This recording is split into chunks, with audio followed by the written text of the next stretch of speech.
Hey there, everyone. This is Aaron St. Dennis, the FF Mad Scientist, back with another episode of the Mad Science Lab podcast. Today, we have a special edition. We have my very first ever fantasy industry boss, Thomas, from the FF League Winners. Thomas, thanks for joining me. Hey, thanks, Aaron. I'm glad to be a part of this. I appreciate you bringing me on. Oh, no, I'm glad to have you. I owe it to you. I don't think I would be where I am if it wasn't for you. I just happened to apply for a random posting you made on Twitter about a year and a half ago. And for some unknown reason, you accepted it. And now I write for like 12 sites and do this 90 hours a week. So That seems to be like the story for everyone that's been in the league winners. So I'm just glad that I'm able to be that middleman for you guys. I was looking, I forget who it was, but there was someone a couple weeks ago where I was looking and you said, "Oh, yeah, this guy started here." And I looked and it said in his bio, and I was like, "Holy shit, that guy started at the League Winners," but I can't remember who it was. So.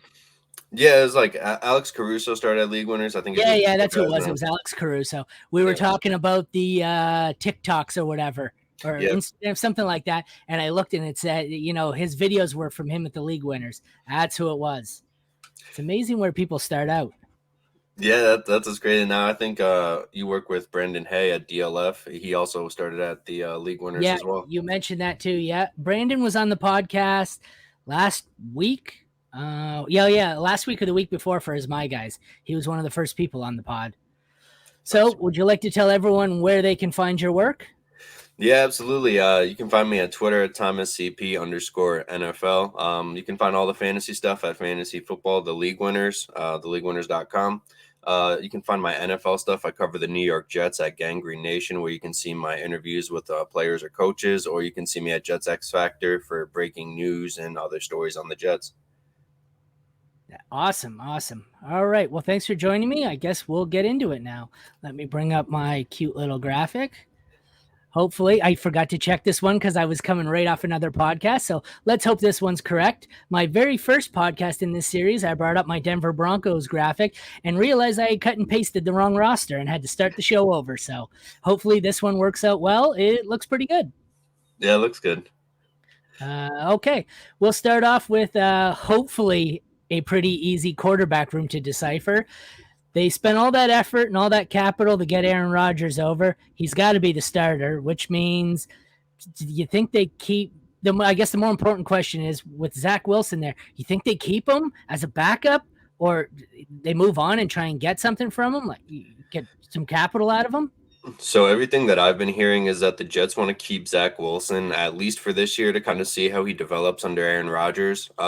But I think that's a big reason why they brought David Blau in. He used to play in Green Bay under Hackett and under Rodgers. I think Blau is going to be the QB2 during the season. I think basically Zach Wilson's going to kind of have like another redshirt year for whatever that's worth. And then they're going to kind of go from there. Rodgers says he's going to play 2 years. We'll see how true that is. And I think depending on how this year goes, if Joe Douglas and Robert Saleh still have their jobs, if they make the playoffs, all that, I think they do hold on to Wilson. Otherwise, I think he's a goner after this season. I think based on the personalities, and by that I mean they're both assholes, I think these two might kill each other. They both seem like entitled dickheads. I think they might kill each other in the locker room. I don't think this is going to work at all. So funny enough, like they're supposedly like good friends, like actually good friends. They've been friends for a while. I guess Zach Wilson's favorite player growing up apparently was Aaron Rodgers, and they've kind of like springboarded that into a nice little brotherly bond. But we'll see how long that lasts. So they hang out off the field and they're good friends. You know what that tells me? It's a good thing that Aaron Rodgers isn't in contact with his mother anymore. Yeah.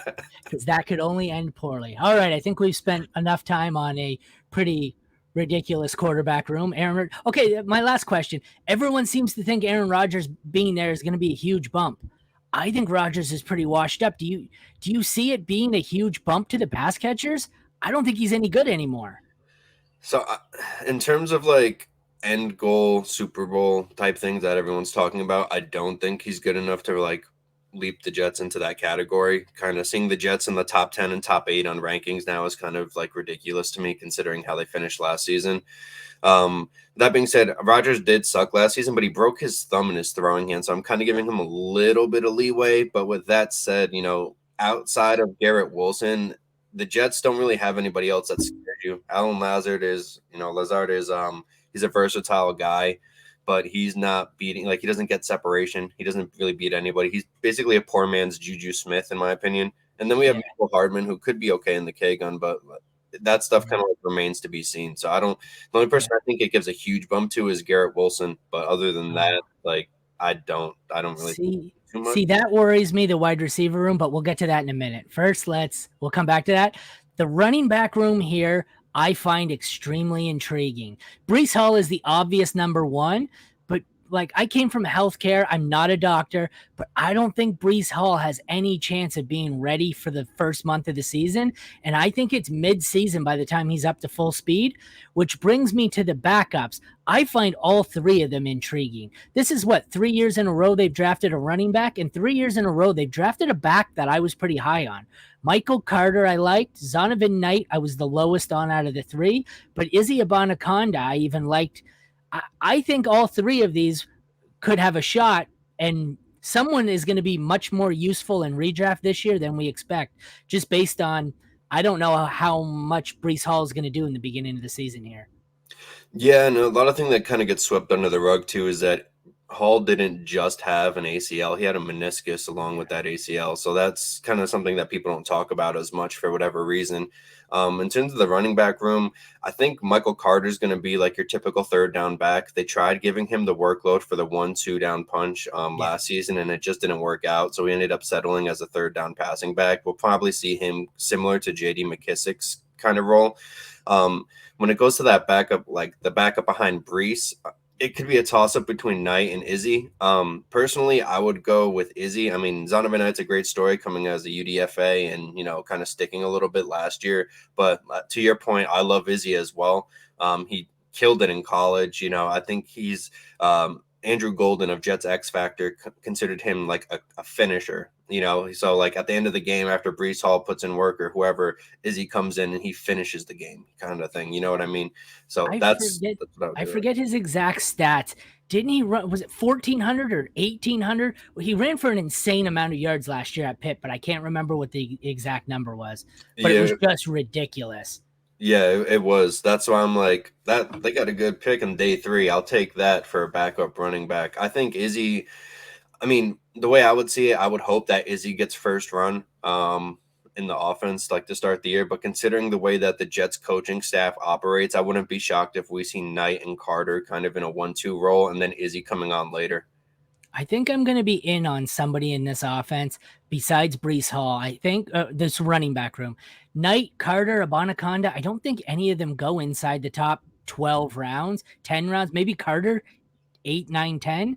And I think I'm just going to take this seems like a prime spot for a Scott Fishbowl target here, where we're late in drafts, and I'm just going to throw a dart at whichever these running backs falls to me, and I'm going to hope they're the one who picks up the slack while Breece Hall's out, because like I said, I could be wrong. Breece Hall could be ready to go and full speed week 1. I'm saying it's 90% unlikely to happen. I don't see how he could be. So yeah, that's where I'm at too. There are a lot of stuff saying that he's going to be ready, from coaching, but we've heard that before. We saw that. Right. We heard that with J.K. Dobbins last year, and we saw how that went. Every offseason, everybody's ahead of schedule in their recovery, and they're in the best shape of their life. So bullshit. So, you know how it goes, man. Yeah. All right, moving on to the scary part for me, the wide receiver room. ESPN has it listed as Garrett Wilson, Corey Davis, and Alan Lazard as the starters, with Mecole Hardman and Denzel Mims on the bench. Not much depth there. My worry, Garrett Wilson should be the unquestioned number 1 in a top 6 to 10 overall wide receiver. My worry is with how weird and finicky Aaron Rodgers is it possible? Like, he made it obvious he really liked Corey Davis and wanted him to sign. He wanted Lazard brought over.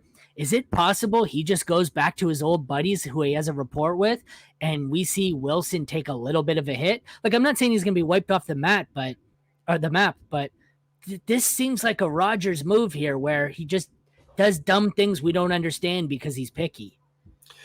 Yeah, so I'm pretty sure Garrett Wilson was like top 5 in the NFL last year in targets. So I think that's going to drop down a bit, honestly. We've seen Rodgers already start to like build build back that rapport uh, Lazard? with Lazard in practice and whatnot. Like there's already been videos coming out, like Lazard went out to California or whatever, and they had some little touch butt thing that they were doing, some weird. That's not good. Garrett Wilson needs to be out with having breakfast with Aaron Rodgers next week is what I need. That's what I need. So it's like, and on top of that, they brought in Nathaniel Hackett. And Nathaniel Hackett is a proprietor of like the K gun offense, which is normally known as like the run and shoot. So basically, it's a hurry up offense out of a shotgun format. It's a perfect scheme for Mecole Hardman. He's like a deep sleeper that I have this year because I think that he could really outperform ADP if they expand his route tree the way they say they're going to do. But that remains to be seen. The thing that's difficult too is, if Brees Hall is not 100%, I think they're going to try to use Lazard as like a gadget, versatile kind of guy, which I never understood why teams, why the Packers like used him that way too, because he's not a fast guy, You're like talking even like a Debo role, like some hand yeah, carries behind the lines and short screen passes and shit like that. yeah, exactly. That's what I see.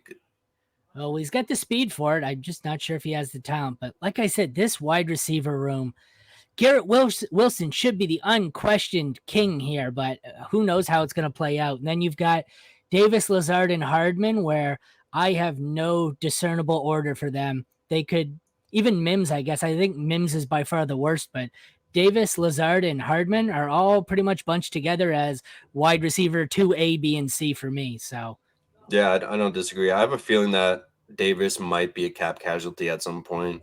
They've been bragging about him, but he that has would a be huge cap hit. That would be good for Wilson and Lazard if that were the case. All right, moving on to tight end here. We have a lot of tight ends. A lot of tight ends too that I liked in some fashion, but apparently they're trying to copy the Patriots and they're just taking 9 tight ends every year.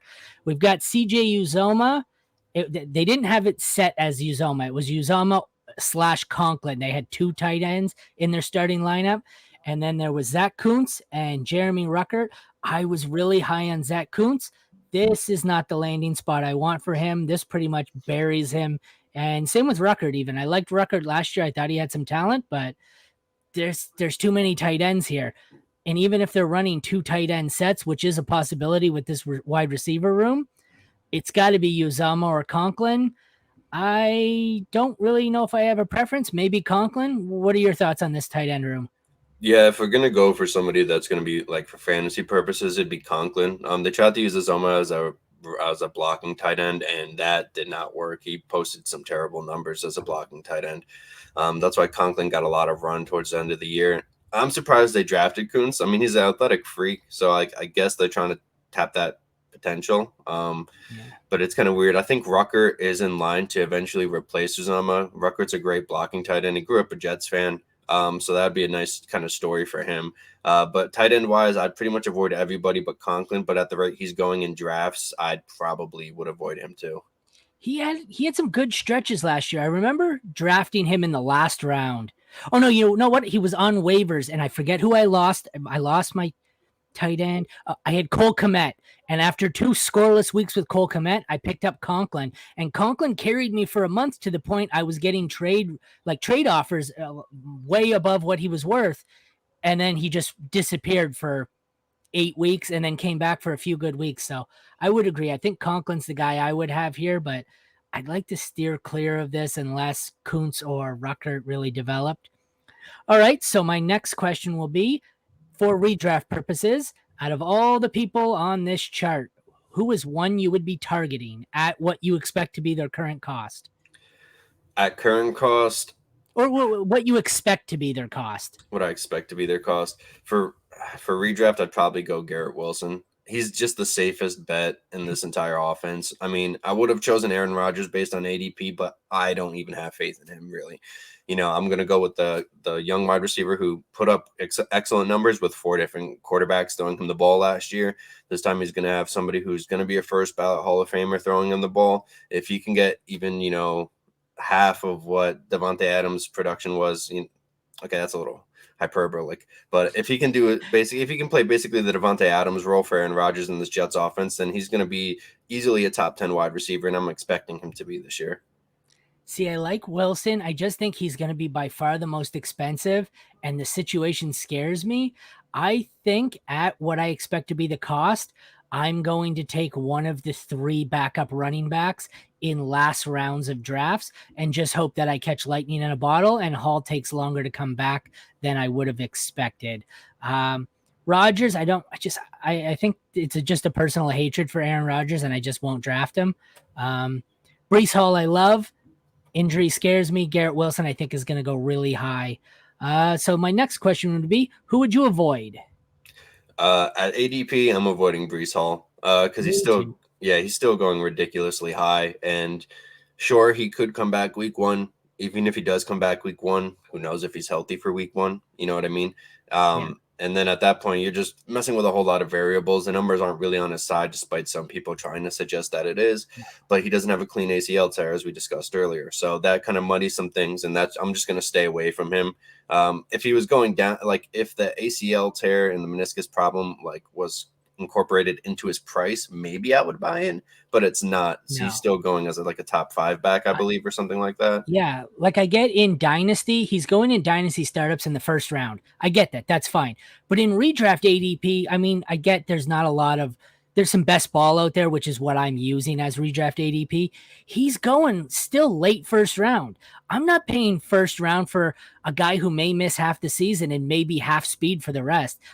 There's no way I can touch him out or inside the first, I'd say even 3 rounds. I don't want him inside the first 3 rounds, and which means I'm going to have 0 Brees Hall in redraft this year, which I like him. I'm not paying this cost for the injuries. No, So I'm in the same boat. I'm avoiding them completely until about round 3, which means I'm not going to have any of them this year, and I'm completely fine with that. I'll take a L this year if I happen to be wrong. He has to be a huge outlier for me to be wrong, and I'm going to take that risk. yeah, the only shares I'm going to have of him I see this season will be in dynasty leagues where managers panic at him not being back or not producing, and then I'm going to buy low when they say, "Oh, he was supposed to be back week 1." I'll buy low then, but I'm not going to have him in redraft.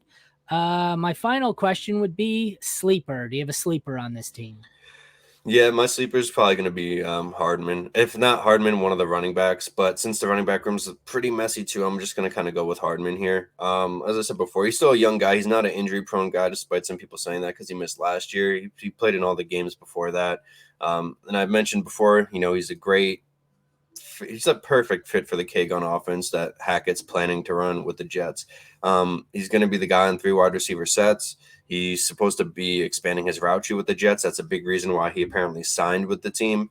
So I'm having hope for him. He's still a young guy too. So, and if God forbid Garrett Wilson does go down or Alan Lazard does go down, he's going to be the guy who steps up and gets even bigger snap share. And at the rate he's going in drafts, I'm just going to take that dart throw. I think I'm going to follow your earlier advice. Originally, I was going to say my sleeper would be Michael Carter, but I think you're right. He's the JD McKissick of the offense. I'm going to wait until training camp, and whoever seems to be the early downs back behind Hall out of Knight and Abanaconda, that I think is who I'm going to be taking late in drafts as my sleeper in hopes that maybe they can carry me through the early part of the season while Brees Hall is out. Last year, the Jets were 10th in the AFC at 7-10. Where do you see them finishing this year in their division? And do you think they go over 7 wins or under? In the division, I think they battle for first, but I think they end up taking about probably second. Buffalo, I assume? Yeah, I have Buffalo as the winner there. For me, the Jets, they have to win at least 10 games this season. Otherwise, for me, it's a complete failure. And not even just they have to win 10 games. They have to make the playoffs and at least make it past the first round. Otherwise, what was the point? You're going to be resetting at quarterback after Aaron Rodgers. So you have to make a deep playoff run with them. Otherwise, it's a waste of time. Yeah, I see them hovering around 500. They could be 1 over, 1 under. I think for me, it's depending on the health of Tua. I see them battling for second with the Dolphins. The third, for the life of me, I can't remember who the fourth team. Oh, the Patriots. They suck. That's why I can't remember them. They suck. They're going to be dead last. Belichick has lost his bloody mind. I don't know what the hell they're doing there, but that's got to be good news for you. The Patriots are no longer a factor. So, yep, those were my thoughts on where they finish. You want to take one more chance to tell everyone where they can find your work? Oh yeah, absolutely. You guys can find me on Twitter at ThomasCP_NFL. You can find my work, Aaron's work, and a bunch of other guys' work too at theleaguewinners.com or at FF League Winners. You can also find my Jets content at Jets X Factor or at Gangrene Nation. I feel like I should do a follow up to that last series I did, because I did the pre-draft running back breakdown of each backfield. I feel like I should probably follow that up this week once I'm done recording, because I get to go in and write an obituary for my Ken Walker shares.